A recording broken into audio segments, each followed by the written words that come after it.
एक समय की बात है, रामपुर नाम के गांव में अजीबो-गरीबो घटनाएं घटने लगी। जो लोग जंगल जाता वह कभी वापस लौटकर नहीं आता। एक समय की बात है, मोहन नामक एक किसान अपने फसल को मंडी से बेचकर घर आ रहा था। आते-आते शाम हो गया।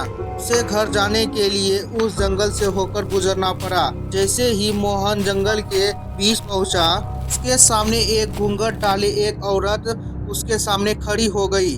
उस औरत के लंबे लंबे नाखून और डरावना चेहरा था। मोहन डरते डरते पूछा, कौन है आप? तो चुड़ैल कहती है, मोहन, मैं तुम्हारा ही इंतजार कर रही थी। मोहन डर के वहाँ से भागने लगा, परंतु मोहन थोड़ा आगे बढ़ा, वैसे ही चुड़ैल उसके सामने खड़ी हो गई और मोहन को मार डाला। सुबह होते ही गांव वालों के बीच ये खबर फैल गई। जब यह बात मोहन के बेटे गप्पू को पता चला कि उसके पिता मर गए हैं, वह बहुत फूट फूट कर रोने लगा। अभी गप्पू की सौतेली माँ आकर उसे घर से निकाल दिया और कहा, जा अपने पिता के पास जा, तू भी मर जा। मनहूस, माँ को खाया ही अब बाप को मार दिया। यह सुनकर गप्पू उस घर से निकल गया और रोते रोते उस जंगल में चला गया।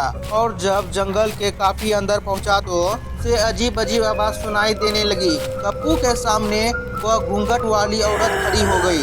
गप्पू डरते हुए पूछा, आप कौन है? आप मेरे पिता को देखा है? वह चुड़ैल कहती है, मैं तुम्हारा ही इंतजार कर रही हूँ। मैंने ही तुम्हारे पिता को मारा है, अब तुम्हारी बारी।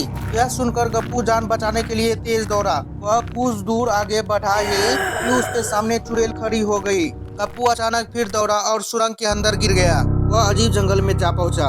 उस जंगल में एक अघोरी निकला और उसके सामने आया। घोड़ी ने गप्पू से पूछा, तुम यहाँ कैसे आए? गप्पू ने बोला, मैं एक चुड़ैल से बचते हुए यहाँ आ पहुँचा। यह कितना अजीब जगह है। घोड़ी ने कहा, आ मुझे, मैं कुछ दिखाता हूँ। जैसे गप्पू ने देखा, वहाँ गांव वालों बेहोश पड़ा हुआ था और उसके पिता भी। गप्पू ने अपने पिता को बहुत कोशिश किया उठाने का, परंतु वो लोग नहीं उठे।